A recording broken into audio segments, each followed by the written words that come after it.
어떤 투자를 할지 한번 생각을 해달라는 거예요. 아파트 투자를 한다라고 하면은 두 가지죠. 사실 월세 받는 투자, 그리고 갭 투자. 그래서 많은 분들이 다 이제 아파트 투자는 갭 투자로 생각을 하시는데, 갭 투자를 우리는 이제 매매 차익형 투자다라고도 얘기를 할 수 있어요. 네. 왜냐하면 매매 차익을 통해서 수익을 얻는 거잖아요. 전세 보증금이 올라서 그 돈을 받았다? 그건 수익일까요? 부채. 그쵸? 맞습니다. 원래 전세금 받았던 게 2억이었던 게 올라서 2억 2천이 돼서 내가 2천을 더 받았다. 그럼 내 부채가 2천 늘어난 거예요. 내가 나중에 2천을 더 빼줘야 되는 거거든요. 근데 그거를 수익이라고 생각하시는 분들이 계세요. 물론 그 당시에는 그렇게 보일 수 있죠. 돈을 더 받았으니까. 근데 어쨌든 나중에 더 빼줘야 되는 거고, 아파트 가격이 뭐 올랐다. 오르면 좋은 거죠. 오르면 좋아서 또 더 수익을 얻을 수 있겠지만, 만약에라도 더 떨어지면 내가 그걸 내줘야 되는 리스크는 더 커지는 겁니다. 그래서 그런 갭 투자는 장점과 단점 두 가지를 다 가지고 있어요. 야누스의 두 얼굴처럼. 좋을 땐 진짜 좋지만 나쁠 땐 진짜 어려울 수 있는 그런 투자의 방식입니다. 그래서 갭 투자는 결국 마지막에 돈을 버는 거는 이 부동산을 팔아야 돈을 버는 거예요. 근데 언제 팔릴지를 예측을 할 수 있을까요? 언제 수익이 날지. 이재명 정부가 끝나면 나 있을 겁니다. 그거를 예측하는 게 상당히 어렵다는 거예요. 정권에 따라서 오를 수도 있고 떨어질 수 있는 거고, 뭐 정책에 따라서 오를 수도 있고 떨어질 수도 있는 거고. 이번엔 오를 것 같습니다. 하다못해 어떤 지역은 오를 수 있고 어떤 지역은 떨어질 수도 있는 거거든요. 꿋꿋하게 방송하고 있습니다. 떨어질 수도 있는 건데. 안 넘어오네. 네, 내가 가지고 있는 부동산 그 지역에 대해서 그거를 맞추는 거는 사실 되게 어렵다라는 거예요. 물론 뭐 서울 전체적인 아파트 가격을 평균적으로 매겨가지고 뭐 과거 데이터를 보고 미래를 예측하는 그런 분석은 할 수 있겠지만, 네. 실제적으로 내 거 하나에 대해서는 예측하기가 되게 힘들다라는 겁니다. 맞습니다. 그래서 사람들 보면 맨날 남의 집은 다 올라왔는데 내 집은 안 올랐다 그러잖아요. 예, 결국 그런 거거든요. 근데 갭 투자는 결국 그런 문제를 안고 있다라는 거예요. 이게 진짜 팔리기 전에는 내 돈이 아니고 언제 팔릴지 몰라요. 두 번째 언제 팔릴지 모른다. 세 번째 누가 살지도 몰라요. 고객이 누군지를 모르는 거예요. 그리고 이게 진짜 오르기 전에는 내 돈이 아니다. 사이버머니잖아요. 사실 사이버머니이기 때문에 결국 팔아야 돈을 버는 상황이 이제 갭 투자인 거고, 근데 은퇴하신 분들은 안정적인 캐시가 더 중요하지, 이거를 나이가 많은데 연세가 있으신데 언제 팔릴지 그냥 마냥 기다리기는 너무 힘들다라는 거예요. 그리고 갭 투자의 장점은 뭐 올랐을 때는 더 높은 수익률이겠지만 떨어졌을 때는 더 높은 위험률을 가지고 있다라는 게 이제 갭 투자의 특성이겠죠. 네. 근데 그거에 비해서 이제 월세를 받는 임대 수익형 투자를 보면요, 이거는 투자를 한 즉시 수익이 나오죠. 한 달 뒤면은 월세가 바로바로 들어옵니다. 그리고 그거를 통해서 수익률을 산정을 할 수 있어요.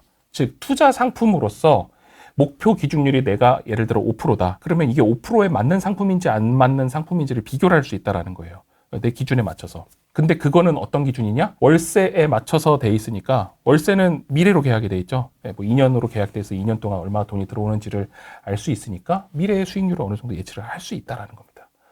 그렇기 때문에 월세 투자를 하는 거는 내 기준에 맞춰서 내가 수익률을 어느 정도 가져갈 거다라는 걸 예측을 하고 투자를 하는 즉시 돈을 받을 수 있다는 거예요. 그게 사실 가장 큰 장점인데, 물론 단점도 존재를 합니다. 초기 투자 금액이 크겠죠.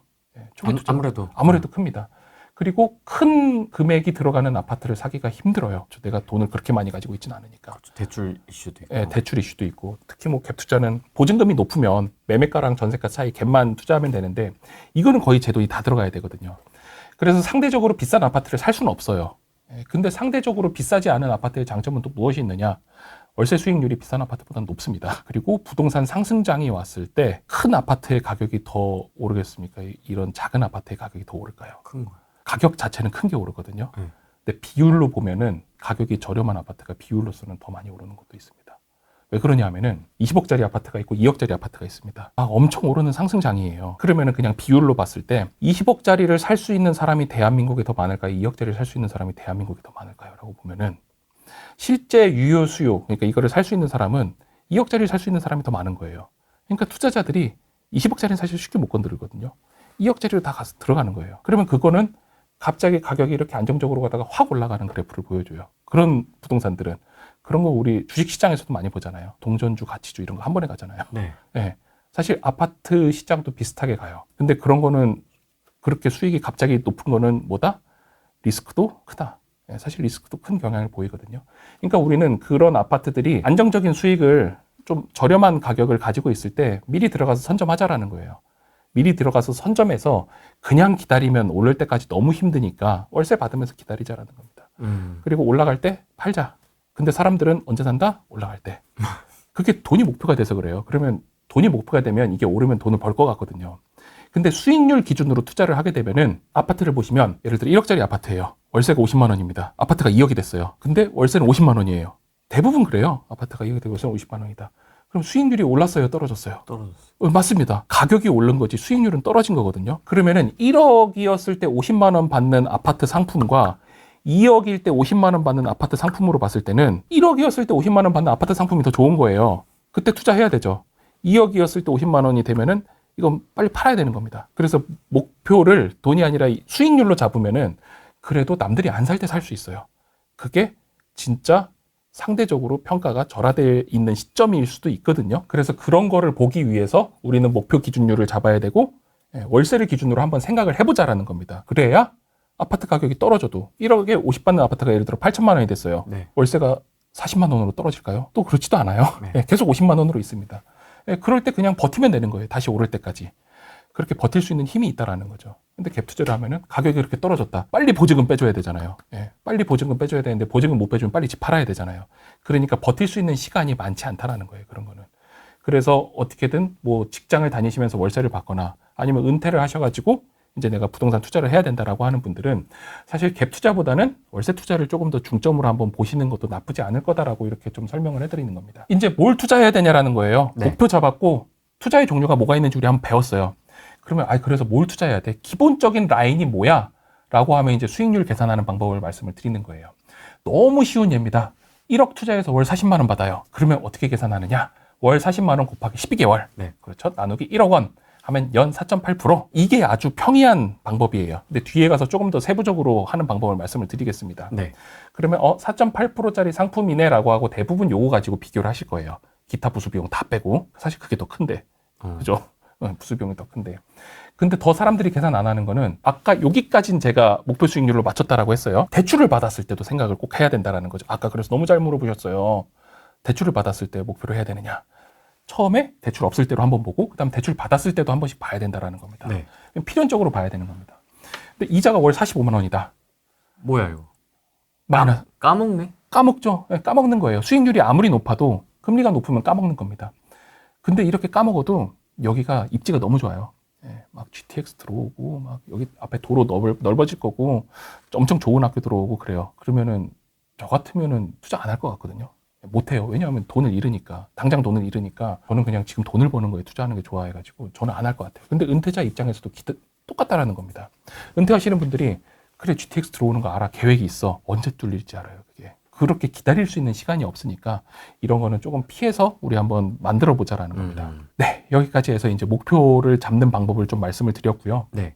이 다음부터는 그러면 어떻게 지역을 선정을 할지, 임장을 어떻게 갈지, 수익률 분석을 어떻게 할지를 말씀을 드리겠습니다. 자, 그럼 이제 지역을 한번 보는 거예요. 어느 지역을 투자해? 그래, 알았어. 수익률 계산하는 거 알았고, 투자 방법 어떻게 하는지 알았고, 이자가 중요한 거 알았어. 그럼 이제 어디를 가야 해? 라고 하면은, 저 같은 경우는 지금 서울이니까 서울을 중점으로 말씀드리는 거예요. 네. 다른 지방에 계신 분들은 그 지방에서 가장 직장이 많은 데를 점을 찍어가지고 한번 보십시오. 점 찍어서, 저 같은 경우는 반경을 20km 한번 그어봤습니다.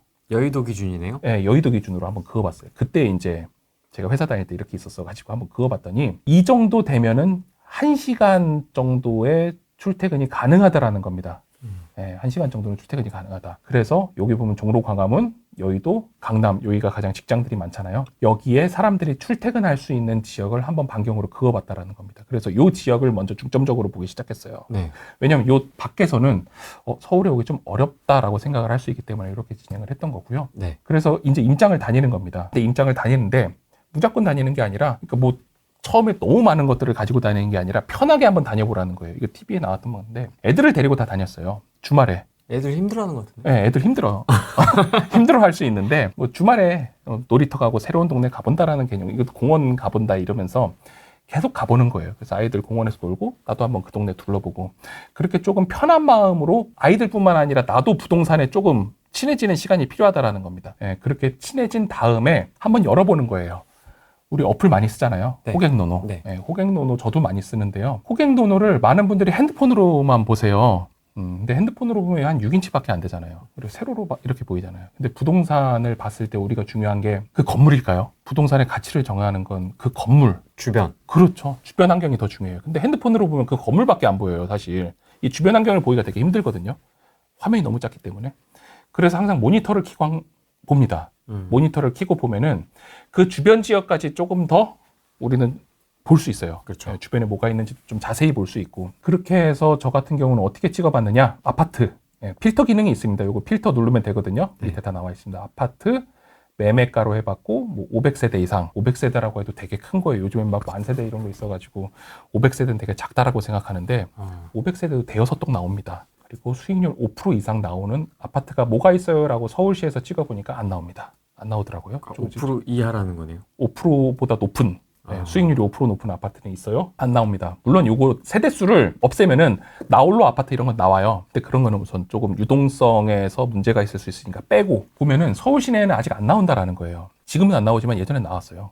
예, 제가 처음 투자할 때는 뭐 북쪽이나 서쪽이나 이런 데 가면은 많았거든요. 근데 아직은 좀 안 나오는 현상이 보이더라고요. 그 말인즉슨 아까 말씀드린 대로 월세는 그대로인데 아파트 가격은 높아져 있는 상태라는 거겠죠. 그래서 북쪽으로 한번 봤어요. 지금 찍어보니까 북쪽은 의정부 양주 쪽에서부터 이제 5% 이상 상품들이 나오기 시작하고요. 아파트를 지금 투자해야 되니까 상품이라는 얘기를 썼습니다. 그쪽에서 나오기 시작하고 서쪽으로 가면 이제 인천 쪽, 인천 쪽 많이 나오고 남쪽은 이제 뭐 평택 정도 내려가면 나오더라고요. 그렇게 이제 동쪽에 이제 아파트가 양평으로 가버리니까 거긴 너무 산지라서 뺐고요. 네. 그렇게 해서 보면은 의정부, 양주 이쪽에는 그래도 1시간 안에 들어올 수 있는 아파트들이 수익률 5%짜리가 찍히더라. 예, 어느 정도 찍힌다라는 겁니다.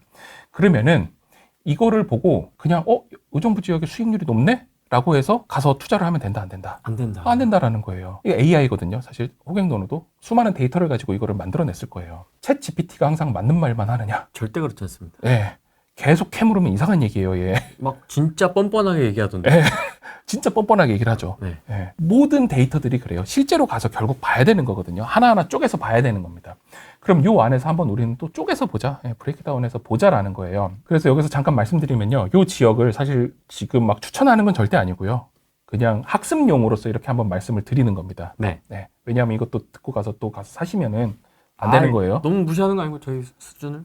죄송합니다. 구독자들 그렇게 단순하지 않습니다. 구독자분들 제 수준 높은데 큰 신뢰를. 그럼요. 그래서 그 다음 쓰는 대단한 어플이 무엇이냐라고 하면은 이제 제가 대단한 어플을 쓰는 것 같지만 네이버 부동산 키는 거예요. 네. 네, 저는 노가다로 하는 거 좋아합니다.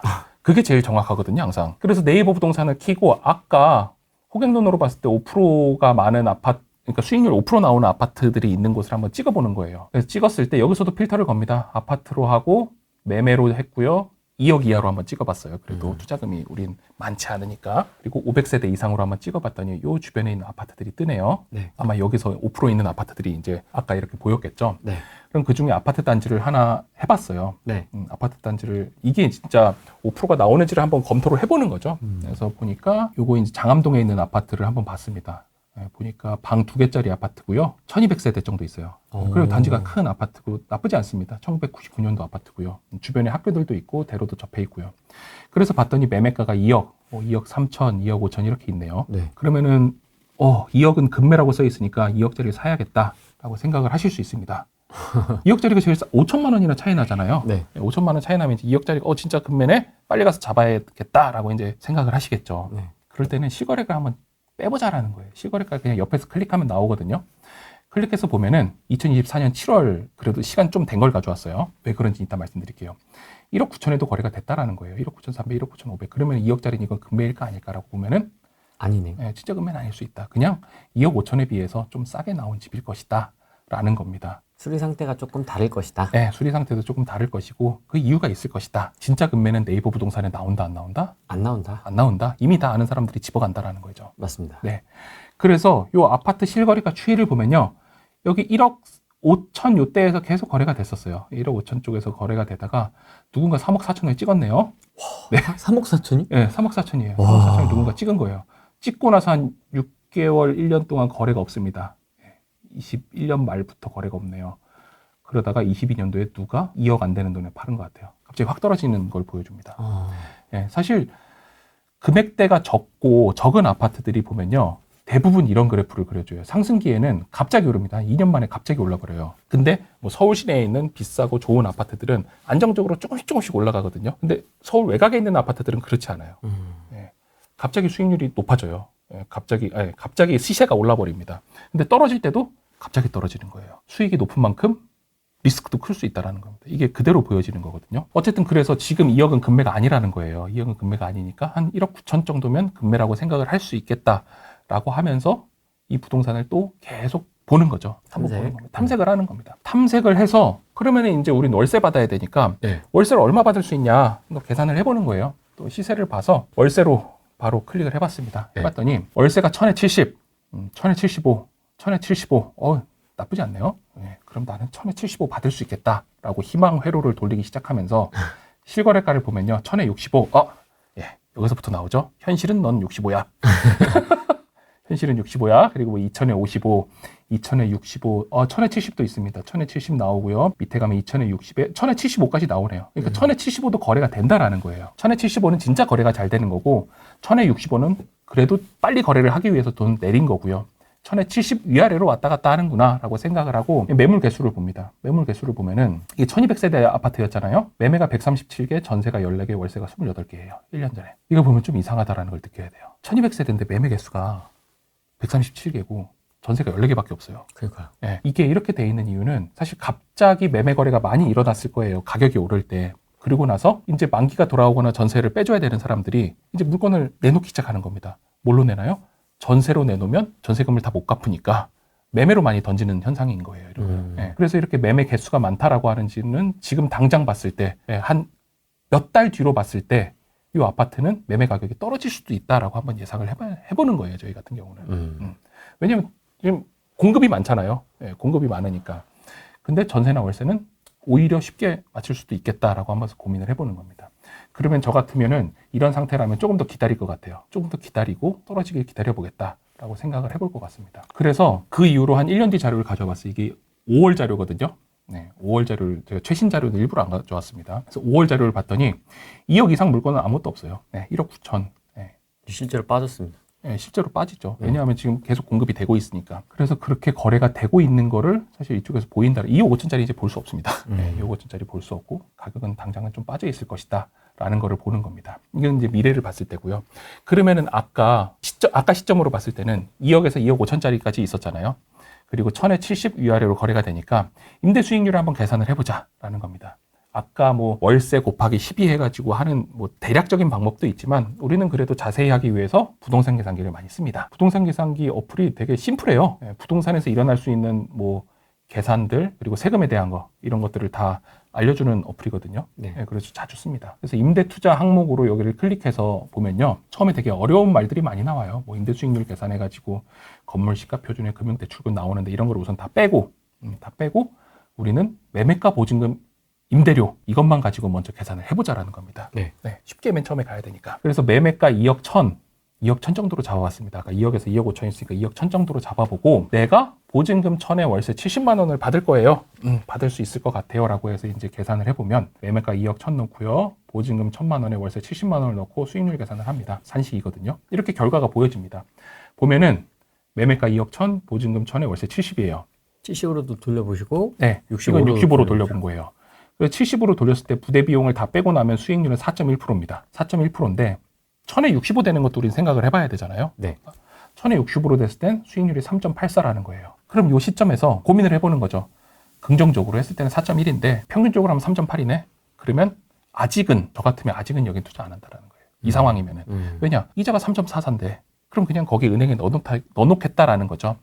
근데 이거를 왜 판단을 해야 되냐 하면은 시중에 있는 돈도 그렇게 움직여요. 예, 더 안정적이고 수익률 높은 투자 상품 쪽으로 움직이는 거거든요. 많은 사람들이 그렇게 생각을 하는데 부동산 투자만 하다 보면 부동산만 보이기 때문에 그런 걸 자주 잊어먹어요. 저도 잊어먹어요. 저도 잊어먹을 때가 많으니까 그 기준을 항상 가지고 있겠다라는 거예요.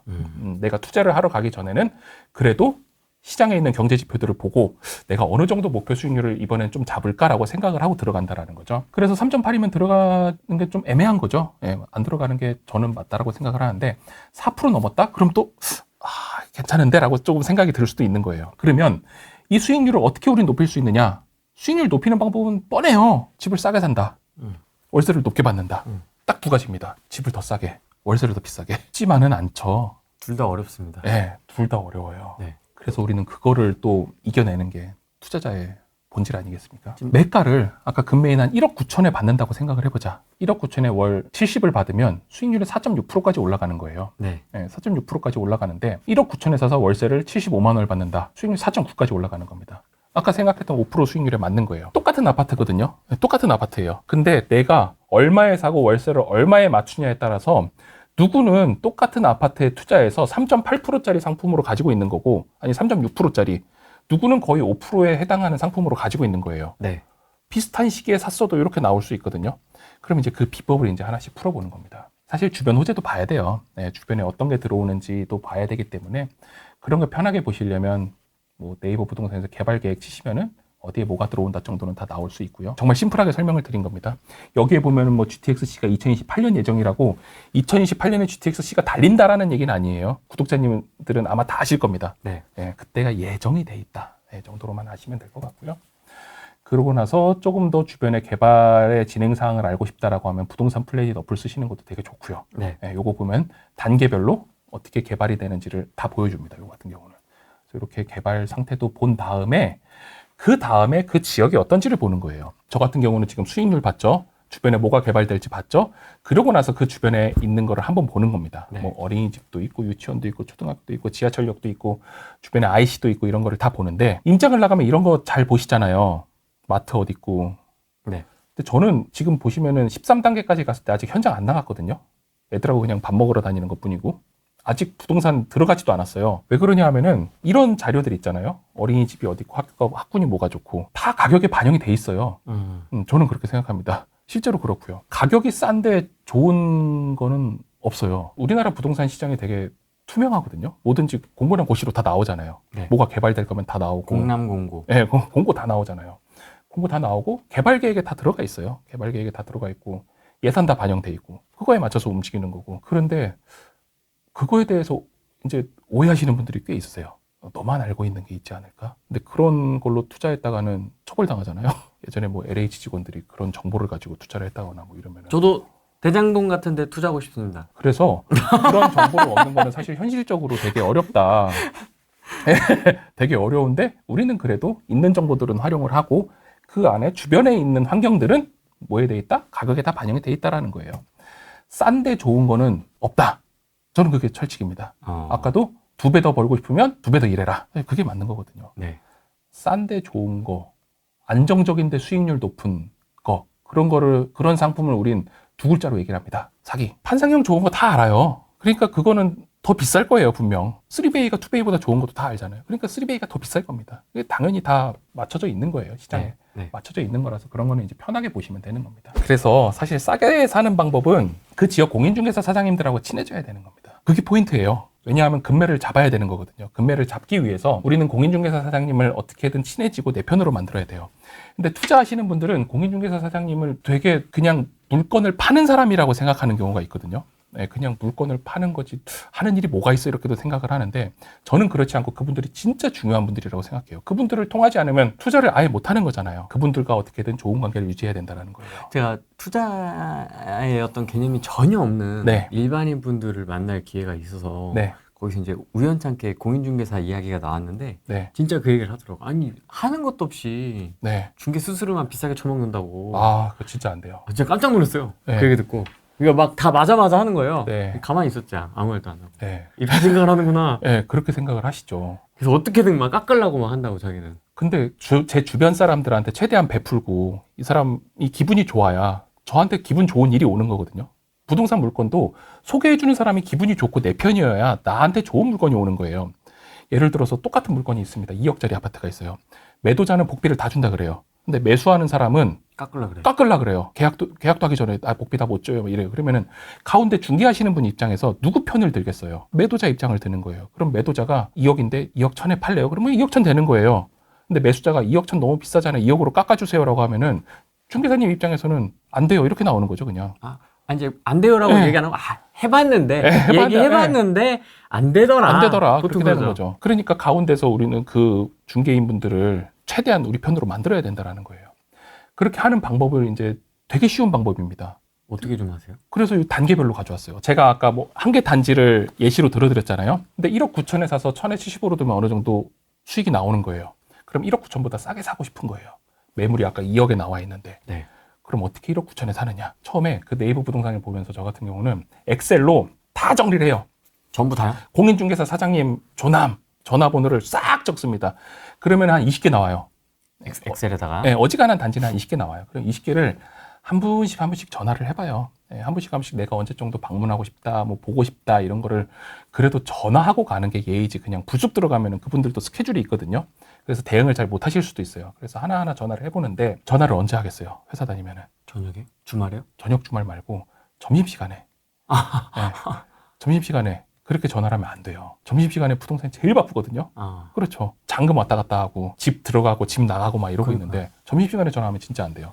그러니까 아까 말씀하신 저녁 때 한 5시 이후 4, 5시 이후 되면 우리 등기소로 사무장님들 다 출발했잖아요. 맞아요. 잔금 치고. 맞아요. 네, 다 출발했으니까 그때 이후에 이제 사장님들이 한숨 놓았을 때 전화를 하는 거죠. 그렇다고 아침 일찍 전화해서도 안 돼요. 그래서 그때 전화를 하면은 그래도 좀 여유가 있으시니까 그때 말씀을 드리는 거예요. 내가 여기 월세 받는 투자를 좀 하고 싶습니다. 그거 명확히 해야 돼요. 내가 여기서 살 건지 투자를 할 건지 명확히 얘기를 하는 게 좋습니다. 이도저도 아니면 나중에 이도저도 아니게 돼요. 그러면은 공인중개사 사장님들 중에 뭐 친절한 분들도 있고 안 친절한 분들도 있을 거예요. 분명 그렇죠. 그러면은 초보 투자자분들은 어떻게 하시냐? 어디 가겠어요? 친절한 데를 가려고. 그렇죠. 친절한 데 가려고 하죠. 그렇죠. 왜냐하면 공인중개사 사장님이 잡아먹을 것 같거든요. 그렇게 느끼시더라고요. 되게 무서워하시는 분들 많으세요. 근데 그분도 사람이거든요. 그러니까 친절한 분, 친절하지 않은 분 다 저는 거기다 써놔요. 뭐라고 써요? 친절함 이렇게. 친절 4개. 강도, 별 4개, 별 5개, 이렇게 다 가보는 겁니다. 다. 그 중에 몇 개를 뽑아서 친절한 데 하나 갔으면 불친절한 데 한 대를 꼭 가요. 왜냐? 친절한 데는 친절한 이유가 있을 거라는 거죠. 투자자들이 많이 오는 데일 수도 있고, 상대적으로 물건이 많이 없기 때문에 더 친절을 베풀 수도 있고, 근데 불친절한 데는 또 불친절한 이유가 있을 거라고 저는 생각을 하거든요. 왜냐? 물건이 많을 수 있어요. 그 지역에서 오랫동안 한 사람일 수 있어요. 그런 분들은 어차피 지역 주민들이 이사 다니면서 중개하면서 먹고 사시는 분들이 꽤 있으세요. 오래된 단지일수록 그런 분들 많으시더라고요. 특히 토지하러 가면 더 많거든요. 네, 이미 그분이 뭐 통장 이런 거 하고 계세요. 그래서 그런 데는 그렇게 친절할 필요가 없는 거예요. 외지 투자자한테 왜 친절해요? 맨날 올 손님도 아닌데. 그러니까 그런 마인드를 가지고 가면은 상처를 덜 받아요. 상처를 덜 받고 친절한 분들은 이래서 친절하구나. 불친절한 분들은 그래 불친절할 수 있지. 그러면 혹시 더 좋은 물건이 많지 않을까라고 생각을 하면서 친절한데 불친절한데 다 가는 거예요. 그래서 관계를 조금씩 쌓아나가는 겁니다. 어떻게 쌓느냐? 처음에 가서 명확히 얘기를 해요. 내가 1억 9천 정도밖에 돈이 없다. 왜냐하면 1억 9천을 사야 지금 수익률이 나오니까 명확히 금액에 대한 가이드라인을 줘야 되는 겁니다. 그렇게 주지 않고 저 그냥 싼 거 찾아왔어요 라고 하면 2억이 싸요 이렇게 나와요. 그러니까 1억 9천짜리 찾으러 왔어요 라고 하면은 없어요 라고 얘기해요. 없잖아요 지금 물건이. 없어요 라고 얘기하면 네 그러면 나오면 연락 주세요 라고 하는 겁니다. 그때 바로 살 필요 없어요. 그냥 좀 기다리면 돼요. 수익률 맞을 때까지. 그래도 안 맞는다? 그럼 다른 지역 가서 또 투자를 하면 되는 겁니다. 그렇게 좀 마음의 여유를 가지고 다니면 되는데 이렇게 처음 갔을 때 공인중개사 사장님은 저를 기억을 할까요 못할까요? 못해요. 전혀 못해요. 그럼 이제 또 가는 거예요. 다음 주나 전화 한번 드리면서 또 가요. 안 하고 가기도 해요. 애들 데리고 이제 놀이터 놀면서 가는 거예요. 거기 가가지고 사장님을 찾아갈 때 이제 빈손으로 가면 좀 민망하잖아요. 뭐 사갖고 가면 좋아요? 뭐가 좋을까요? 바카스 이런 건 너무 많이 먹을 것 같아요. 비타오백 이런 거. 그런 거 제일 싫어하세요, 진짜. 네. 너무 많이 해서. 네. 근데 지금 고수분이시니까 그렇지 모르는 사람들은 다 바카스 사갑니다. 되게 애기들 다 그거 들고 다니는데.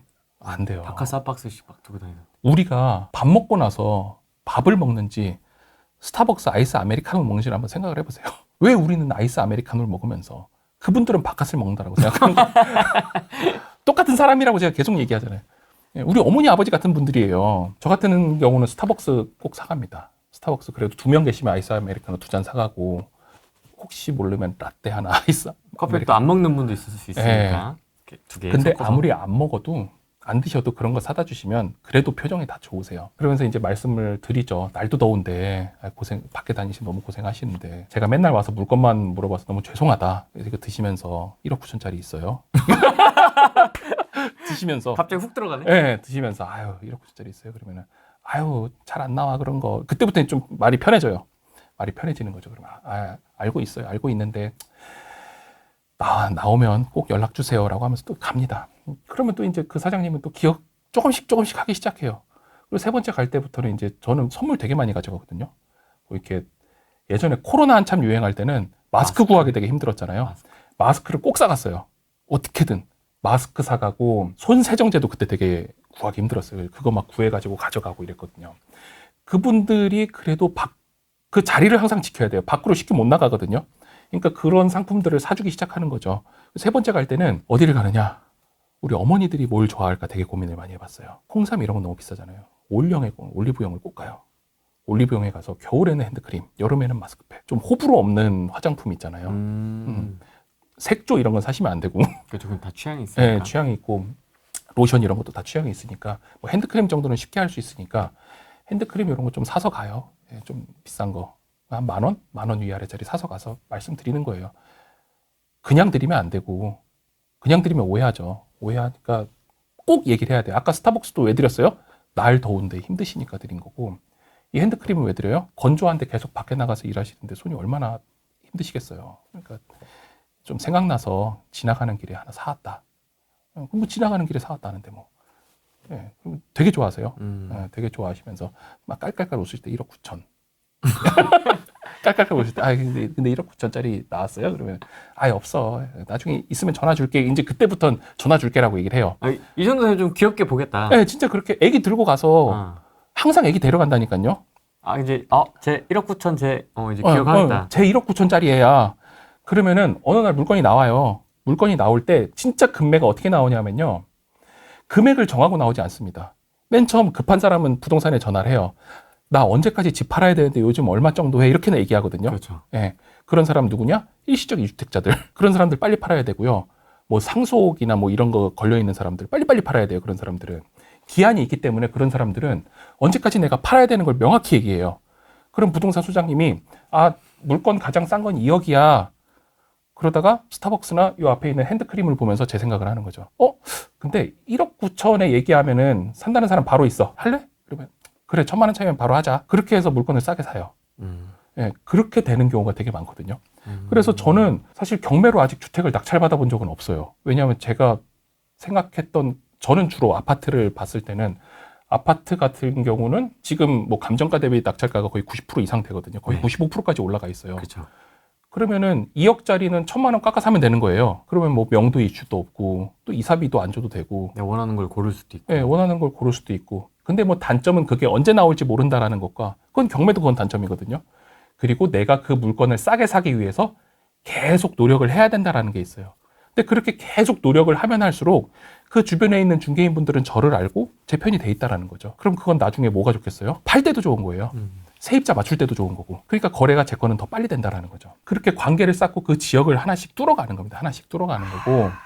그렇게 했을 때 집을 싸게 살 수 있는 거예요. 그러면 책상 위에서 올려놓을 수 있는 걸 사놔야 되겠다. 그래서 뭐 많이 샀냐 하면은 쿠팡에 가보면은 보석펜이 있어요. 펜인데 요 뒤에 요만한 별 달려있고 다이아몬드가 요만큼 붙어있는, 물론 가짜 다이아몬드죠.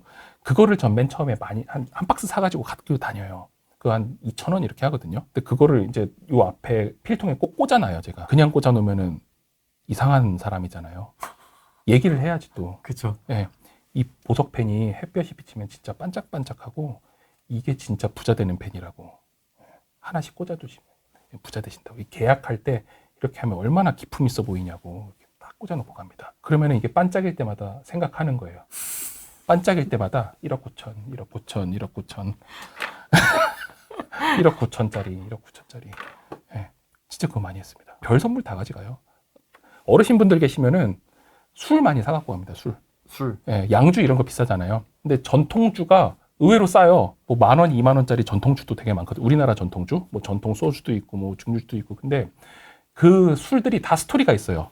어느 지역의 특산물인 뭐로 만든 거고, 누가 만들었고. 네, 누가 만들었고 있어요. 그럼 그거를 좀 공부해서 가는 거예요. 드리면서 말씀드리는 거예요. 내가 이거 뭐 선물로 받아서 한번 먹어봤는데 너무 맛있더라. 근데 사장님 생각나더라.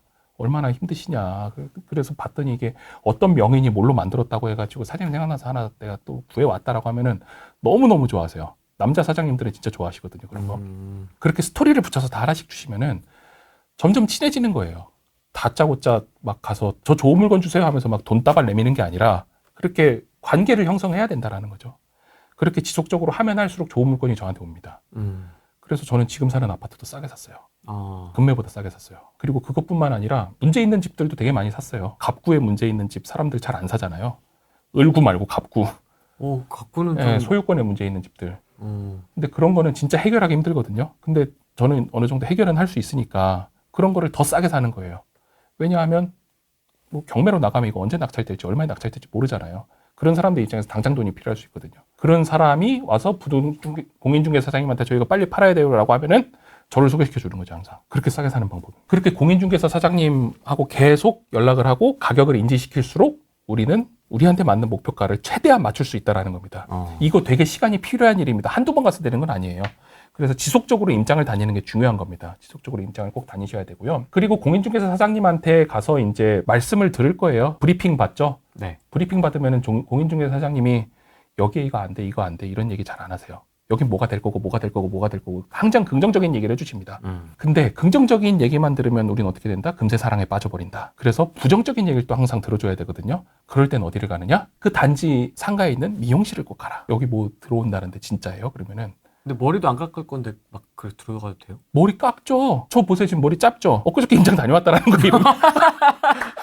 좀 가면 무조건 머리 깎아요. 그런데 또 미용도 싸요. 한 15,000원?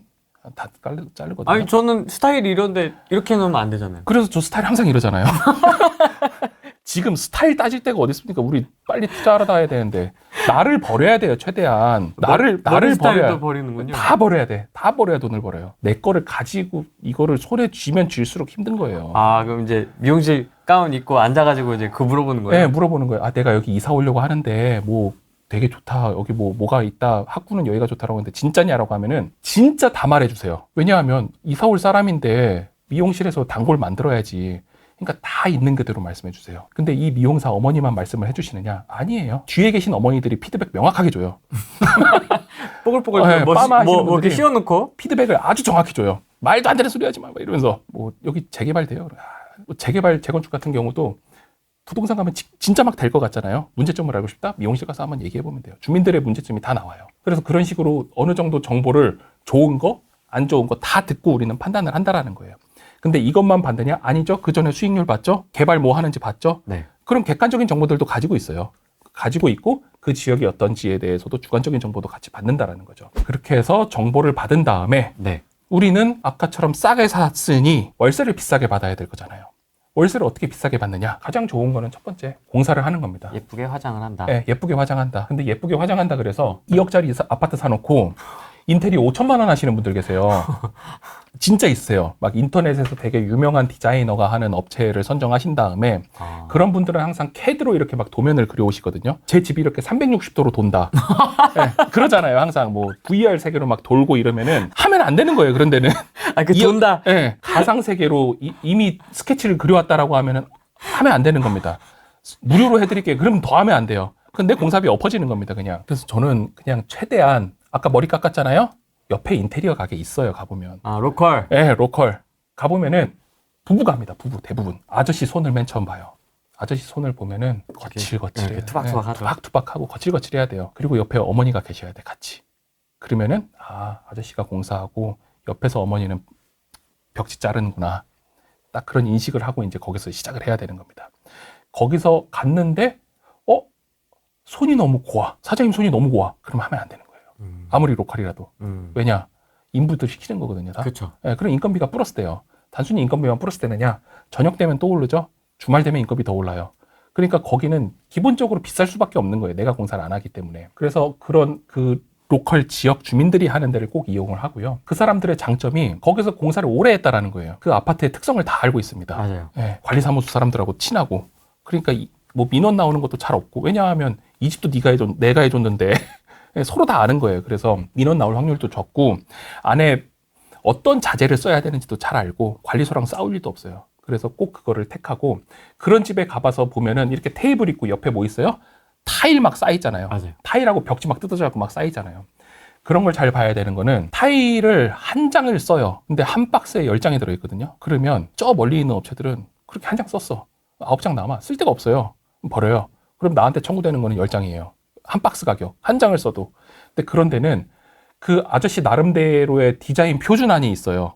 예, 어떤 집은 어떻게 하고 어떤 집은 어떻게 하고 그래서 아예 얘기를 해요.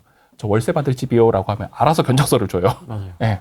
그럼 그거에 맞춰가지고 남는 타일은 가지고 있다고요. 그럼 또 그거에 맞춰가지고 쓰는 거예요. 그런 분들은.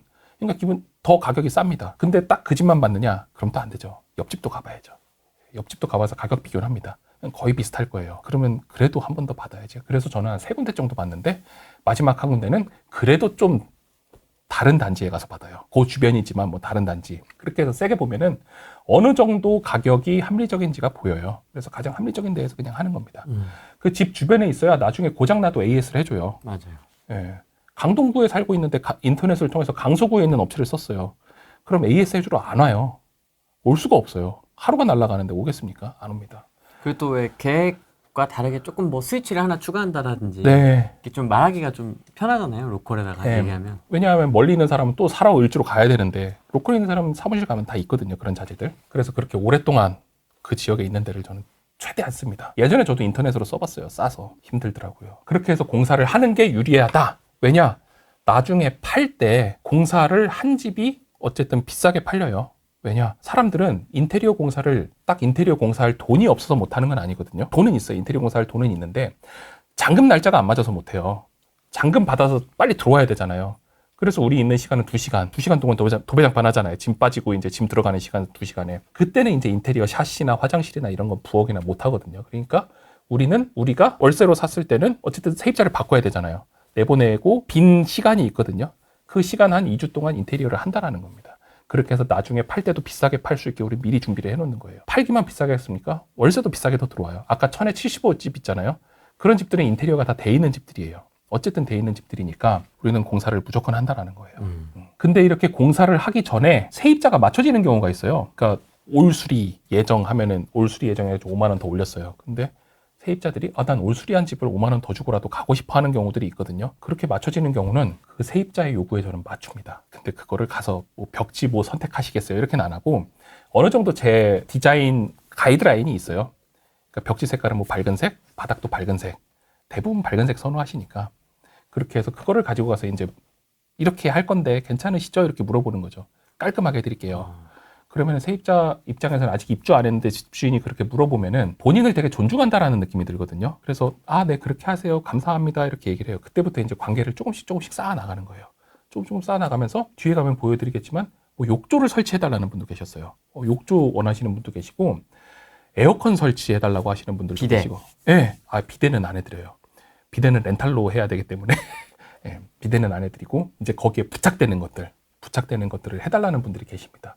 그러면은 그걸 해드려요. 저 같은 경우는 최대한 해드려서 이분의 만족을 원합니다. 근데 제가 철칙으로 중요시했던 게 뭐 있었어요? 임대 수익률을 고려해야 된다는 거죠. 이거를 내가 추가로 더했을 때 월세를 얼마 더 올려야 이분이 만족할 수 있을지 없을지를 계산을 합니다. 그 계산은 내가 에어컨 드는데 100만 원 든다?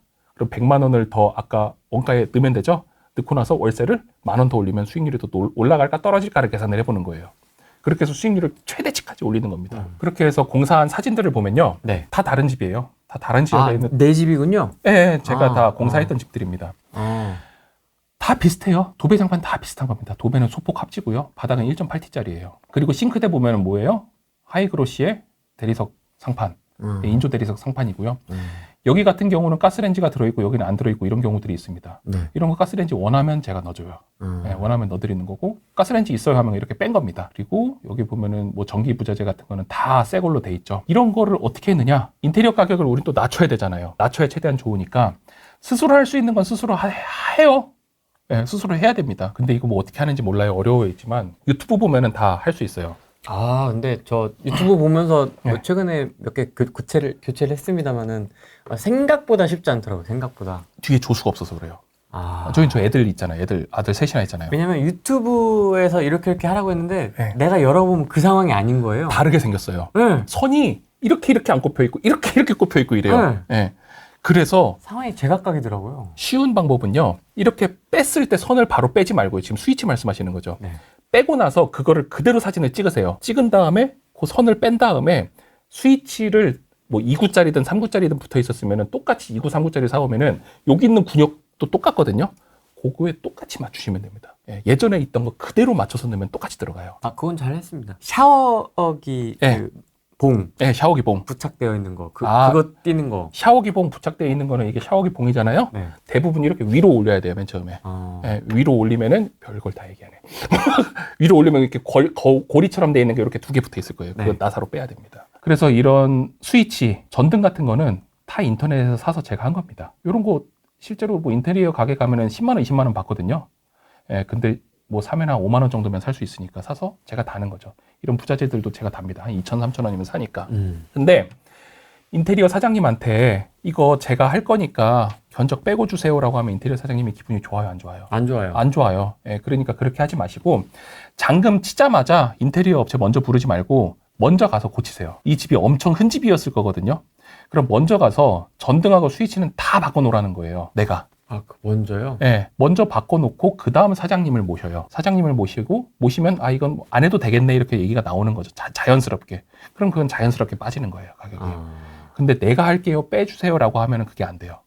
미리 그렇게 하는 게 좋습니다. 그렇게 하고 요거 같은 경우는 빌라랑 원룸들이에요. 빌라랑 원룸도 다 비슷하죠. 예, 대부분 다 비슷하게 썼습니다. 그러네요. 예, 보면은 이 타일도 색깔도 다 비슷해요. 이 전에 있던 아파트도 타일 이런 회색 썼거든요. 이렇게 다 비슷한 이유는 지역이 또 다를 수 있거든요. 지역이 다르면 타일 남은 건 내가 싣고 다니는 거예요. 예, 계속 싣고 다니면서 쓰는 겁니다. 그렇게 했는데 요 집 같은 경우는 싱크대 안 했죠. 예, 요즘은 싱크대 안 한 거예요. 여기 타일도 안 돼 있어요. 왜 그러냐 하면은 이런 거는 싱크대까지 했더니 월세 수익률이 떨어지는 거예요, 오히려. 월세를 더 받을 수 있는 동네가 아니었어가지고, 그러니까 집값이 그렇게 비싸지 않은 데겠죠. 그렇기 때문에 이거를 하는 것보다는 차라리 그냥 놔두는 게 낫겠다.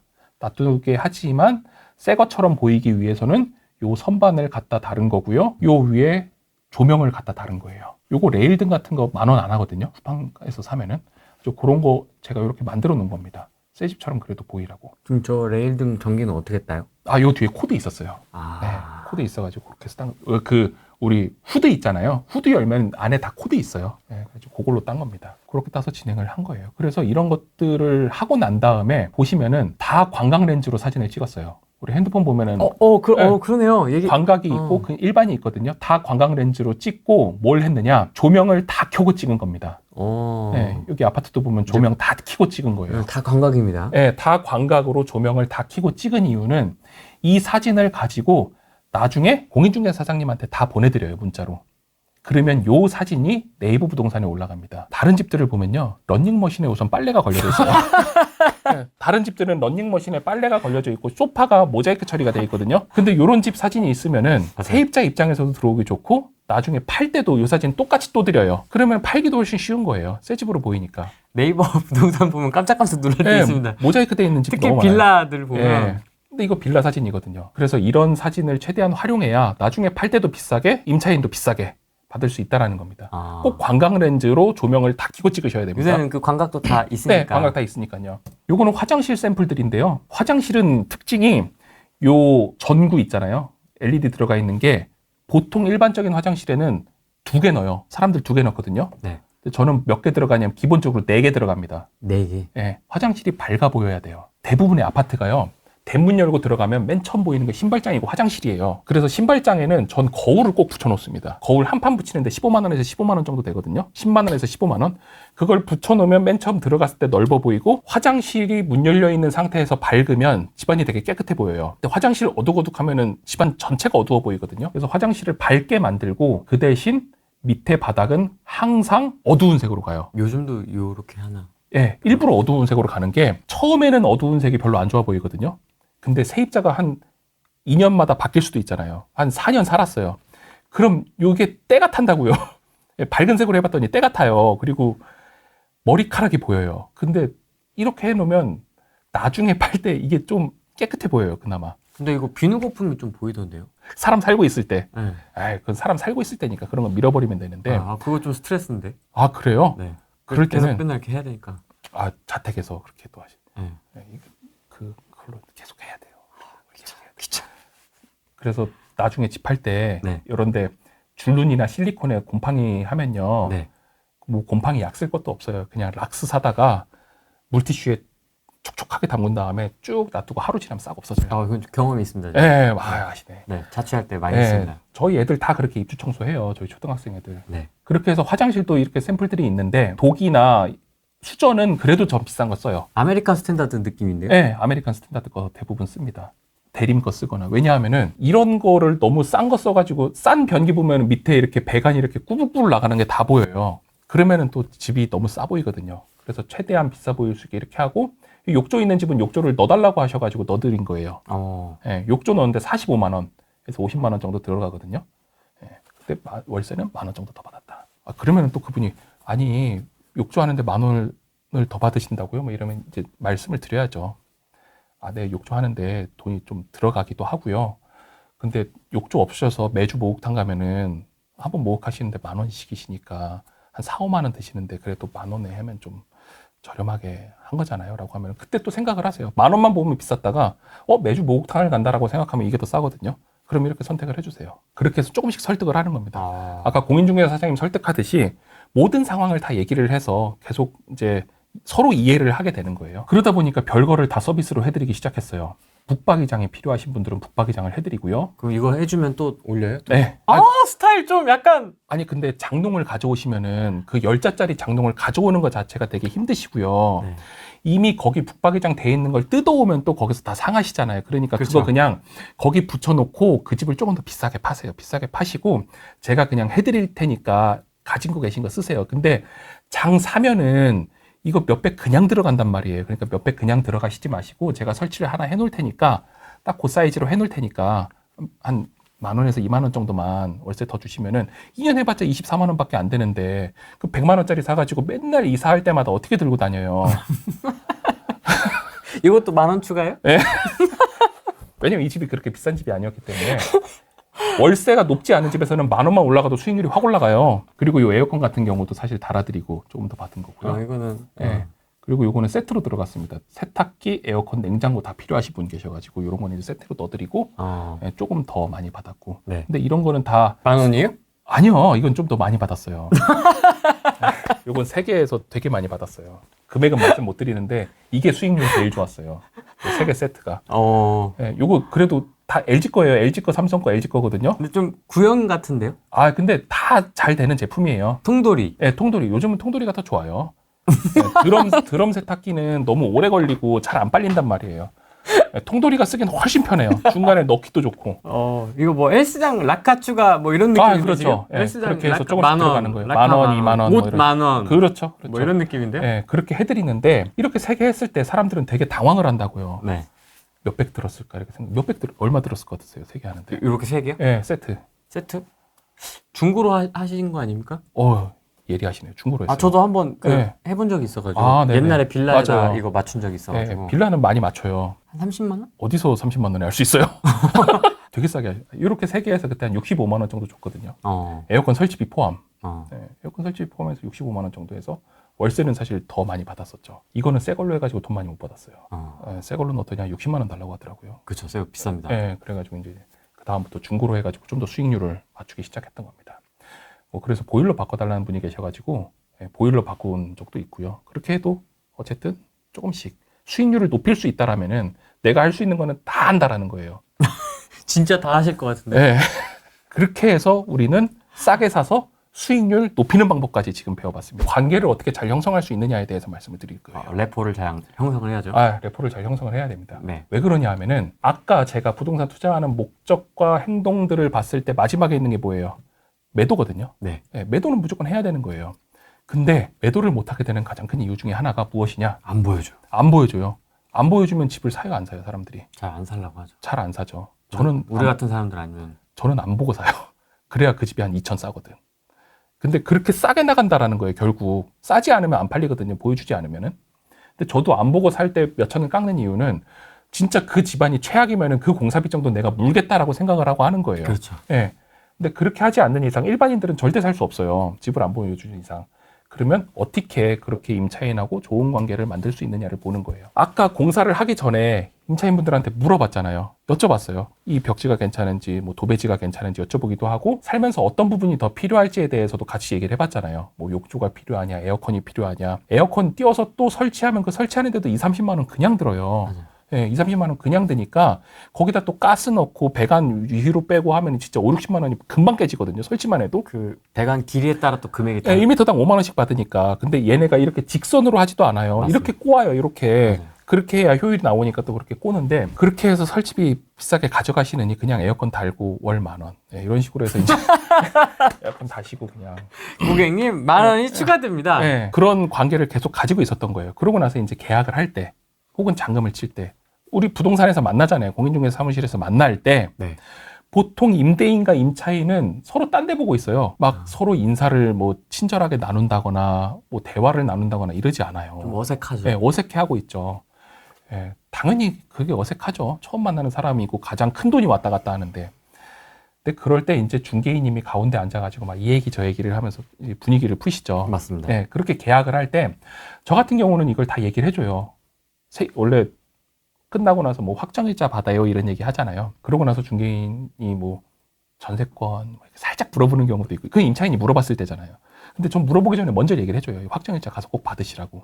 받으시고, 그래도 전세금이 불안하시다, 임차보증금이 불안하시면 전세권 설정해드릴게요. 먼저 집주인이 이렇게 얘기를 해요. 그런 집주인을 만난 적이 없을 거예요, 아무도. 임차인이 해달라고 해야 그때서야 하니 많이 하면서 겨우 해주거든요. 근데 어차피 전세금 돌려줘야 되는 거잖아요. 그러니까 그냥 해주자라는 거예요. 법적으로 해줘야 되는 거니까, 돌려줘야 되는 거니까 해줘야 되는 거고, 전세금 반환 보증보험도 이제 중개인 통해서 안내해달라고 합니다, 저는.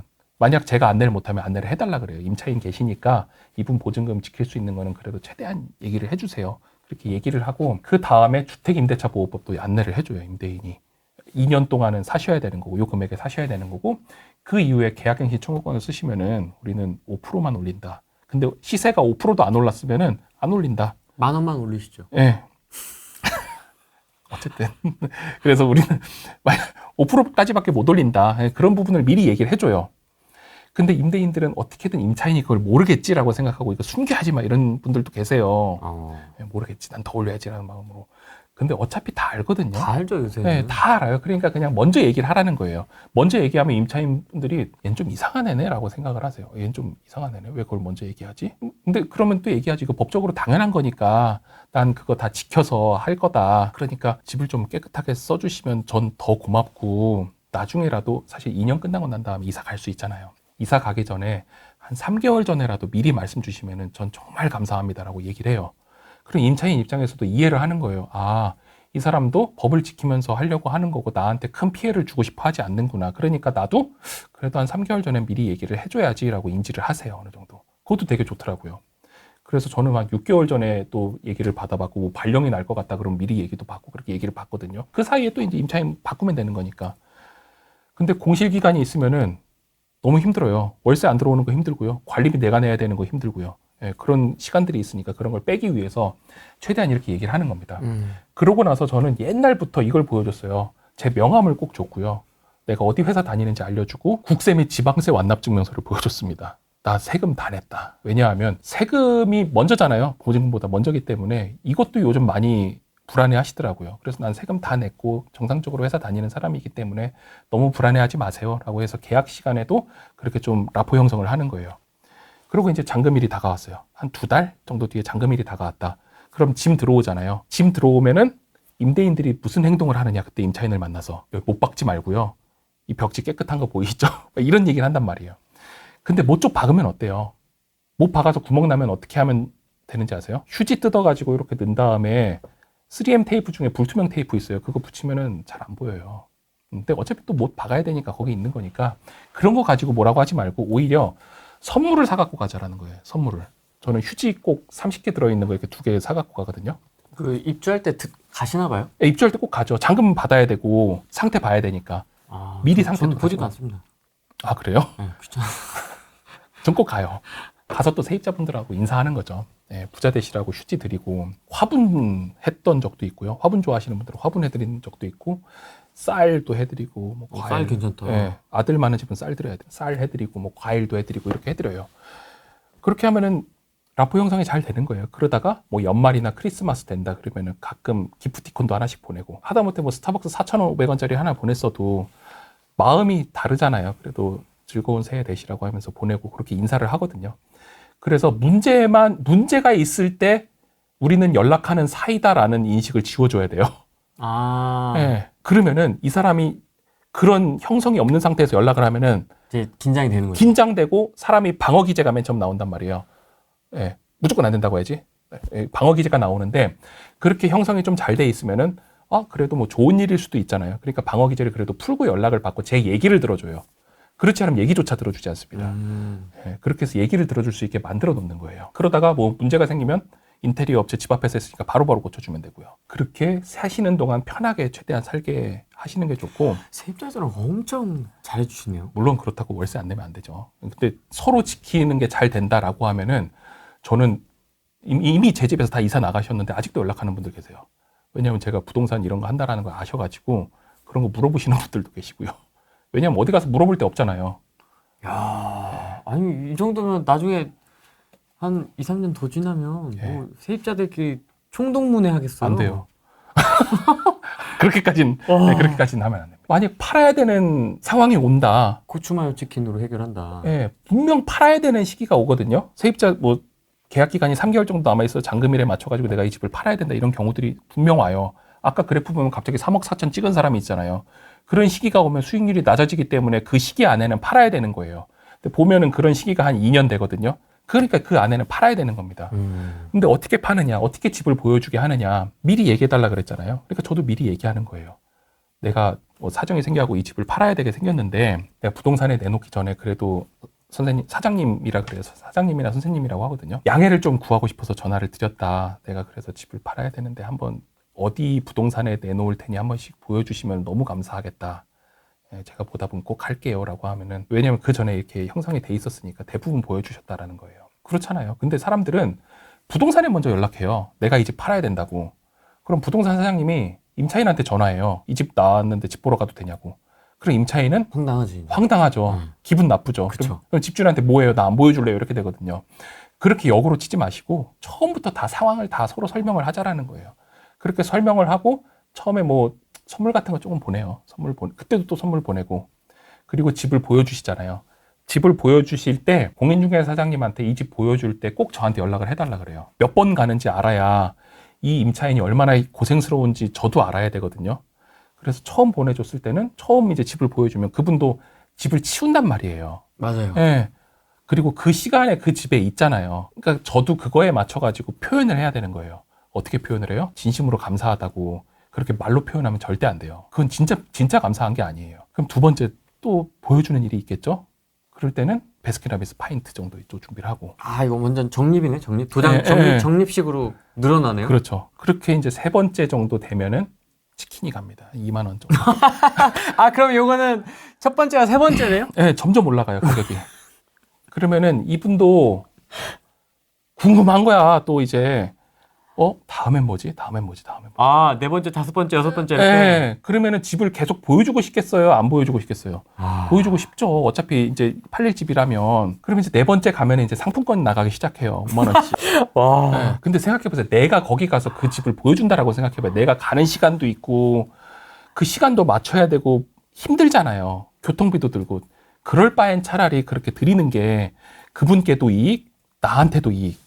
그리고 공인중개사 사장님도 굳이 브리핑하지 않아도 임차인분께서 말씀을 해주세요. 또 이 집 주인이 정말 좋은 사람이라고. 예, 정말 집 아끼고 깔끔하게 인테리어 다 해놓고 이런 걸 얘기를 해주신단 말이에요. 왜냐면 본인도 기분이 좋으니까 이번에 뭐 올까 이러니까. 그래서 그 이후로 5만 원 이후로 나간 적이 없어요. 그 안에 다 팔렸어요. 예, 상대적으로 또 팔 때도 수월하게 팔 수 있고 서로 다 기분 좋게 할 수 있다라는 거예요. 그리고 그 전에 어떻게 하라 그랬어요? 임대차 보증금은 항상 그래도 확보를 해놓고 있으라 그랬잖아요. 이게 전세대출이 마이너스 통장으로 가지고 있든 대출로 가지고 있든 현금으로 가지고 있든 딱 잔금 날짜에 맞춰가지고 돈 없어가지고 다른 세입자 받아서 그 돈으로 그 돈 빼줄 생각을 하지 말고, 월세는 보증금 많아봤자 한 3천이니까 그 정도는 세이브하고 가지고 가자라는 거예요. 다 투자하지 말고. 그렇게 했을 때 이분도 안정적으로 나갈 수 있어요. 임대차 보호 언제 나갈지 모르잖아요. 2년 지나면. 그러니까 그걸 대비할 수도 있는 거예요. 그거를. 그렇게 했을 때 우리는 조금 더 좋은 가격에 맞춰서 팔 수 있다라는 겁니다. 인테리어도 잘 돼 있고 오르는 시기에 집도 잘 보여주고 뭐 이게 월세 들어있었던 집이다라고 해가지고 싸게 팔리는 건 아니잖아요. 상태를 보고 사는 거니까 상태도 이런 분들이 더 깔끔하게 쓰세요. 제가 그렇게 보내고 뭘 하고 할수록 불만도 적어지고요. 집도 더 깔끔하게 쓰시더라고요. 왜냐하면 계속 생각이 나니까, 임대인 생각이 나니까.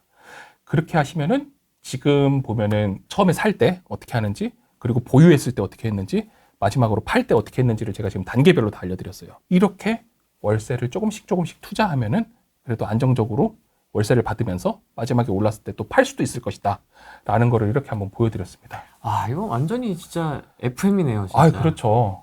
FM, 제가 부동산 관리회사 다녔잖아요. 임차인들 이렇게 관리해요, 회사에서. 그래서 오늘 회사 차원에서도 그렇게 뭐 이렇게 선물 같은 거 예, 하세요? 회사 차원에서도 해요. 이런 큰 빌딩 있잖아요.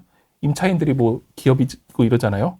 근데 그래도 연말이나 이럴 때 그 선물 보내기도 하고요. 임대인이 뭐 그 건물 주잖아요. 네, 뭐 저는 예전에 명절 때는 떡이나 막 이런 것도 보냈고요. 되게 신기한 게 예전에 또 어떤 건물 관리할 때는 복날에 수박을 보내기도 했고요.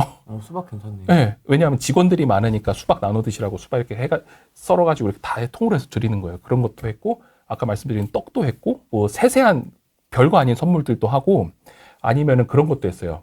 빌딩 로비에서 행사를 하는 거예요. 그러니까 뭐 어느 날은 소프라노, 테너 모여가지고 뭐 문화 공연을 하기도 하고, 아니면은 뭐 입주사에서 만드는 물건들 있잖아요. 뭐 어떤 회사들이 있으면 거기서 파는 물건들이 우리가 살 수 있는 거다. 그러면 그거를 또 싸게 마켓. 마켓, 오픈 마켓 하듯이 그런 마켓도 열고, 그런 임차인들이 또 재밌어하고 그런 일들도 있었어요. 예. 그렇게 해서 임차인들 만족을 계속 높인단 말이에요. 그런 대형 건물 관리하는 회사들에서는. 근데 우리가 주택 쪽에서는 그런 노력을 안 기울인다라는 거예요. 왜냐하면 기업형 임대주택이 우리나라에서는 그렇게 활성화되어 있지는 않잖아요. 그래가지고 이런 거를 한번 저도 적용을 해서 이렇게 관리를 해봤던 겁니다. 좋습니다. 네. 상대적으로 아무래도 이제 임차인이나 월세 세팅을 한다면 임차인이 더 어린 경우가 많지 않겠습니까? 맞아요. 아무래도. 예. 근데 내가 지금 이렇게까지 해야 되는 거냐? 라는 질문도 있을 수 있습니다. 맞아요. 회사 다닐 때 보면요. 사장님이 저보다 어릴 수도 있어요. 사장님은 저희한테 뭐를 줘요? 월급을 주죠. 임차인은 저희한테 월세를 줍니다. 저보다 높은 사람인 거예요. 그렇게 생각하면 아주 편합니다. 나한테 돈 주니까 제 고객이죠. 네. 고객은 뭐다? 왕이다. 왕이다. 네. 그렇게 생각하면 편하시고요. 월세로 들어오시는 분들이 대부분 젊은 분들이라고 생각하시는데 그렇지 않은 경우가 되게 많아요. 그런 분쟁 같은 건 좀 어떻게 하세요? 뭐 다 항상 그렇죠. 결과가 좋지만은 않을 수도 좋지만 있잖아요. 않을 수 있습니다. 예를 들어서 뭐 애완동물 안 됩니다. 반려동물 안 됩니다 했는데 갔더니 고양이가 8마리야. 그런 경우 있었습니다. 네. 실제로 있었고요. 어떻게 했냐면 저는 계약서에 제가 안 된다라고 하는 거는 미리 써요. 특약사항에 애완동물을 기르면 흡연이라든지. 네, 애완동물을 기르면 안 된다라고만 쓰는 게 아니고, 안 된다라고 하면 안 걸리면 되겠지라고 생각을 하거든요. 그렇죠. 네. 그래서 안 되고 만약 길러서 피해가 발생했을 시 원상복구 책임을 진다라고 다 써놔요. 그렇게 써 있는데 기르신 분이 계세요. 있죠. 네. 가보니까 벽지를 이렇게 다 긁어놨더라고요. 아무래도. 네. 그래서 그분이 해주시고 나가셨어요. 그러거나. 아. 네. 그래서 그런 분쟁이 발생될 것 같은 거는 사실 처음 해보시면 잘 모르실 수도 있어요. 그런 거 잘 모르시는데, 아까 이제 후랭이님 말씀하신 것처럼 마음속으로 생각을 해봐요. 계속. 애완동물 기르면 어떡하지? 그거에 대해서 계약서에 써야지. 그러면 계약서에 쓰기만 하면 되나? 이분도 페널티가 있어야지. 잘못했으면. 그럼 그거에 대해서 써놓는 거예요. 그렇게 미리 얘기하고 지키면은 분쟁을 최소화할 수 있어요. 또 다른 특약 뭐 넣어놓으세요? 이게 실무적인 거지, 이런 게. 네, 되게 실무적인 걸로. 아까 그 가전제품이 들어갔다. 네. 네, 가전제품이 들어가면 AS 기간도 적어 놓습니다. AS 기간은 1년이다. 1년 이후에 고장 나는 거는 당신 돈으로 고쳐라. 네, 그런 것도 있어요. 필요하겠다, 진짜. 네, 왜냐하면 제가 계속 고쳐줄 수는 없잖아요. 그러네요. 네, 그래서 근데 또 고장도 잘 안 나요, 우리나라 거. 네, 그래서 그런 부분도 있었고, 그거 외에 아까 뭐 갑구에 문제 있거나 이런 집들 있잖아요. 네. 소유권에 문제 있는 집들.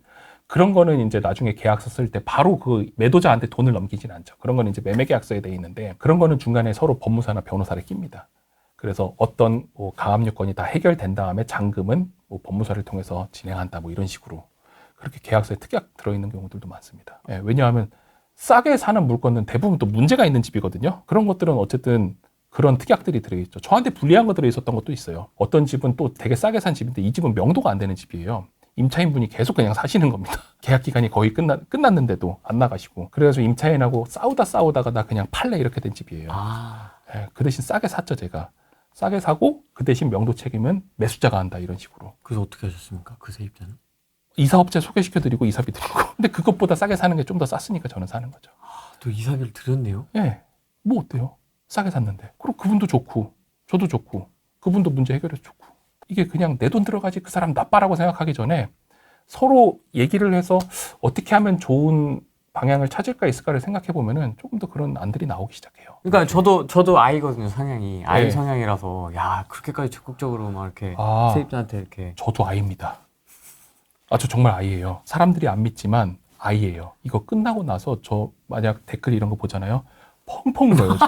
아, 아이도 충분히 가능하다. 네, 아이도 충분히 가능합니다. 네.